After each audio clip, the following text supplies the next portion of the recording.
पौराणिक हिंदू कथाओं में भगवान शंकर को एक योगी और तपस्वी के रूप में बताया गया है। उनका निवास हिमालय पर कैलाश मानसरोवर को बताया गया है। हिंदू धर्म में स्थान को सबसे पवित्र माना जाता है और यह हिंदुओं के महत्वपूर्ण तीर्थ स्थानों में से एक है। यह अद्भुत स्थान रहस्यों से भरा हुआ है। हिंदू धर्म ग्रंथों में शिव पुराण, स्कंद पुराण, मत्स्य पुराण में इस स्थान की महिमा का गुणगान अलग ही अध्यायों के रूप में किया गया है। भगवान शिव के निज निवास माने जाने वाले कैलाश पर्वत से कई प्रकार के रहस्य जुड़े हुए हैं, जिन पर आज भी कई बड़े वैज्ञानिक शोध करने में लगे हुए हैं। तो आइए जानते हैं कैलाश पर्वत से जुड़े कुछ अनसुलझे रहस्यों के बारे में। लेकिन उससे पहले अगर आप हमारे चैनल पर नए हैं तो चैनल को सब्सक्राइब कर बेल आइकन को प्रेस करना ना भूलें। दोस्तों, कैलाश पर्वत की ऊंचाई 6600 मीटर से अधिक है, जो दुनिया के सबसे ऊंचे पर्वत माउंट एवरेस्ट से लगभग 2200 मीटर कम है।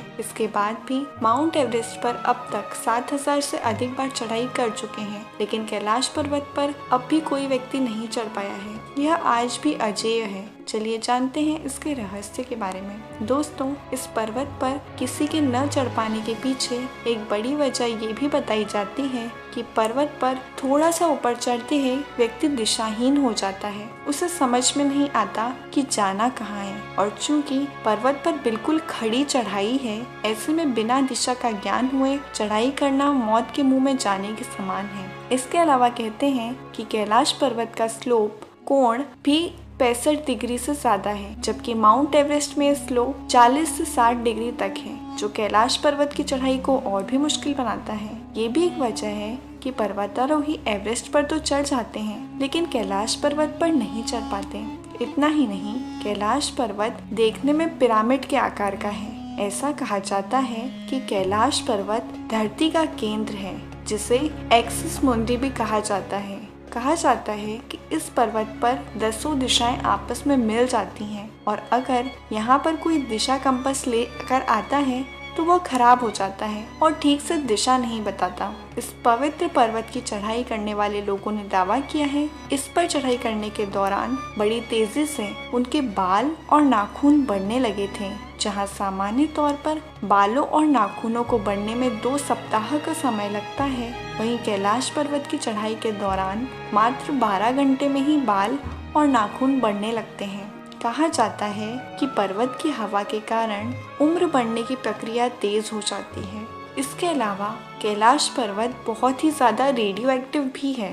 कैलाश पर्वत पर चढ़ने की आखिरी कोशिश लगभग 21 साल पहले यानी साल 2001 में की गई थी, जब चीन से स्पेन की टीम को कैलाश पर्वत पर चढ़ने की अनुमति दी थी। फिलहाल कैलाश पर्वत की चढ़ाई पर पूरी तरह से रोक लगी हुई है, क्योंकि भारत और तिब्बत समेत दुनिया भर के लोगों का मानना है कि यह पर्वत एक पवित्र स्थान है, इसीलिए इस पर किसी को भी चढ़ाई नहीं करने देना चाहिए। कैलाश पर्वत 4 महान नदियों सिंध, ब्रह्मपुत्र, सतलज और घाघरा का उद्गम स्थल है। इसके अलावा इसकी चोटियों के बीच 2 झील स्थित है। पहला झील मानसरोवर झील, जो दुनिया में सबसे ऊंचाई पर स्थित शुद्ध पानी की सबसे बड़ी झीलों में से एक है और इसका आकार सूर्य के समान है। दूसरा झील राक्षस झील है, जो दुनिया में सबसे ऊंचाई पर स्थित खारे पानी की सबसे बड़ी झीलों में से एक है और इसका आकार चंद्रमा के समान है। कैलाश पर्वत के ठंडे पहाड़ों पर सब सूर्य उदय के समय